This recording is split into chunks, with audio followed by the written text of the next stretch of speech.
When I was in college, well, and most of my adolescent life, I don't think anyone would say I had from the outside, a hard life, but I definitely was struggled with depression, which I continued to for a long time, but I just felt, I guess you could almost call me a nihilist, I just kind of felt like, what's the point? I kept coming back to the thought of like, well, eventually the sun's going to be extinguished, or eventually we're going to be killed by a meteor, and then what's going to be the point of all human life, or any life? What's the point?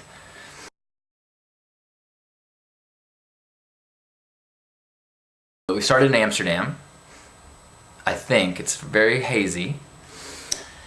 And it was super hot in the summertime, and then we traveled south as the weather got colder. And we also, as we traveled south, we realized that a lot of places in Europe are expensive, and so we were intending on spending the last few weeks in Turkey, but we decided to spend, as our money got low, we decided we'd spend the last 2 months in Turkey. So we went 2 months in Europe and then head over from Greece to Turkey. 2 months in Turkey is a long time. You can see a lot of cool stuff. Turkey is amazing. Amazing ruins, amazing history, like really old history stuff. So one of the things that we wanted to visit there was this place called Nemrut Dagi. By the time we got to the closest town, it was Thanksgiving night, I remember, because we were like trying to see if anyone could cook us up some chicken as close as we could get to Turkey. I mean, the dish turkey within the country of Turkey. And so then we started asking around, like, hey, where can we get a tour to take us up to Nemrut Dagi, the mountain, because the way that you see the postcards all over the place, all throughout Turkey, you've got like your standard pretty scenes that you see all over the place. One of them is like Ephesus, and one of them is Nemrut Dagi. Because what happened is, in this mountain in the middle of nowhere, King Nemrut made a tomb for himself by creating sculptures of all the gods, the Greek gods, and then himself. And then these huge lions and stuff. But each sculpture, when it was first made, was like 40 feet tall. And so each head is like 6 feet tall.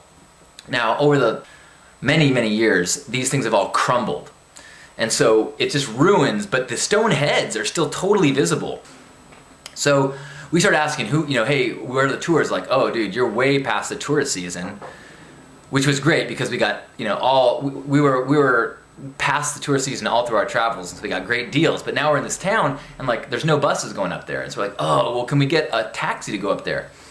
And people are like, no. It's the roads. It's been raining. The roads are terrible. Like, I don't want to go up there. And we've already traveled like 4 days out. We've taken a bus to a bus to a bus to the closest town. We're so close, and now we're not going to turn around now. And so we finally find a guy who says, all right, I'll drive you up there for $20. Whatever it was in lira, and because we've been now traveling in Turkey for a month, and so we're thinking in terms of lira. So $20 seemed like it'd be like, a month stay in a hotel, and we're like, you bastard! But all right, nothing. We can't turn around at this point. So we get up, we put our backpacks in this trunk, and we start driving. And it's far. Like, the nearest town is still pretty far. And so we starting to get close, start going up the mountain, going up the mountain, going up the mountain, going up the mountain. And the next thing I know, you see like a light fleck of snow all on the ground. And I'm like, oh man, how sick would that be if we could get some photo ops with these stone heads with like a little bit of flecks of snow on the top, That would just be so beautiful. 5 minutes later, we're stuck in the snow. The tires, we're just, the snow is so deep that the truck or the taxi can't go any farther. And he's like, sorry, this is where we cannot go. And I'm like, oh no, come on, we're so close, aren't we? Like, how far, much farther is it? And he goes, well, it is like 5 kilometers, and we're like, 5 kilometers, that's walkable, right? So can you draw us a map in the snow of how far it is? And so he goes, okay, we're on the road goes all the way around, and it goes on the other side, and it kind of spins around the top here, and then there's like a souvenir stand. And then once you get there, then it's another like 60 meters up to the top of the hill where the stone heads are. And we're like, sweet, let's do it. And so keep in mind, we started traveling in the summertime when it was super hot. And so this is the first weather we've encountered. So we go to our bags, we put on 2 pairs of jeans, that's all we own. We put socks on our hands, and we take our little poncho slash ground cover, those like little plastic things and start walking through the snow. It's like ankle deep. 5 minutes into it, we're just soaked, and it's like, oh, maybe this isn't a good idea. Should we turn around? And my friend's like, no, dude, I feel like we've got to keep going. And I was like, I feel the same way. I just feel like, I want to check in. Okay, keep going. So we go on, going, and then as it turns around kind of the side of the mountain, there's this, we're no longer protected by the wind, and the wind is just like whipping, and the ground is now kind of like icy because all the top snow has been like whipped off, and we're kind of like scuttling around, like, holy crap, this is kind of gnarly. Like, we can see the road that we're on, but it's just like icy, and we're kind of, every once in a while, hands and knees, and going up the trail, starting to snow a little bit, and then we go around another bend, and now the wind has kind of died down, but now it's snowing. It's like, and we, as we're going along the road, you can look back and it's just like white. We can't see the car anymore, it's way back there. He said he was gonna wait for us because we hadn't paid him yet, and since we're talking about $20, we knew he'd wait.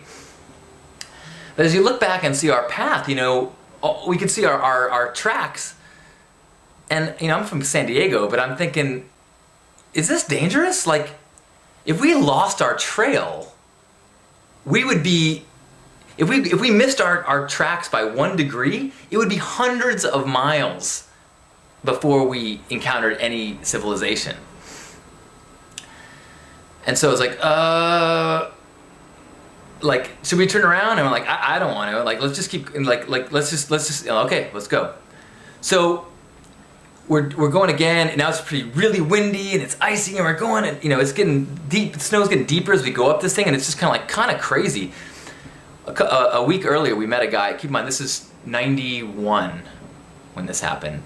91, 92. It was Thanksgiving 91. And we just met a guy, a British guy who had his nipple pierced, and we'd never seen that before. And so, as we're scrambling hands and knees up this ice path, my friend turns to me and goes, hey, if we make it off this mountain, let's pierce our nipples. And I was like, done. So we keep going up. It's like, my plastic poncho thing gets whipped off in the wind. We're trudging. We finally make it to the hut that the guy talked about, where they sold the souvenirs. Now the door is blown off the hinges. It's like, the thing is like full of snow inside, but we go in there and we kind of huddle up and check our socks and get this together, and then we go, okay, let's do it. And we go out and we start trudging, and now it's like above the knee. It's like thigh deep snow as we're going, and we're like, okay, wait, I'm off the trail, backtrack, go back, going up. Finally, we go over this ridge, and boom! This 5-foot stone head covered in like an 1.5-inch layer of ice is like, wow. Looked like a crystal head, like a massive crystal head.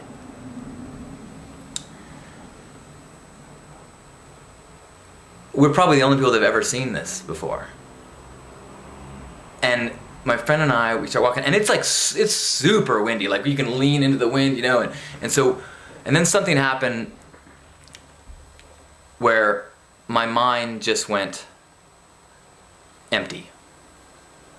And like, if I close my eyes, I have, these echoes of memories. If I'm meditating, I'm always trying to come back to clarity. But at this time, at this moment, like, it was just empty. Even though the storm, it was just like silence and empty. I think we were up there for 10, 15 minutes maybe. I mean, it wasn't a very hospitable place, but we went around and we took a couple pictures, and so there's these stone heads, and there's also these huge stone lion heads covered in, look like crystal. It's just, otherworldly. And then as we started going down, I just suddenly, as I was walking down the mountain, I had this feeling, like this like sensation, or it wasn't like I was told this. It was like sudden. It was like I now knew. I had this awareness of this. My frustration about what's the point was suddenly just sounded ridiculous. Like, it was very clear to me. The answer was implanted in my head. Like, the point of life is to experience.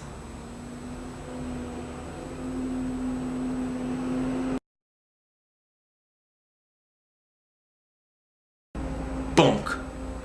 And from that day on, I've never asked the question of what's the point. I've always known that it's to experience. And when we got home to the States, a month later, we pierced our nipples. And so that is how I got my Nemrut ring. The end. Or, more likely, the beginning.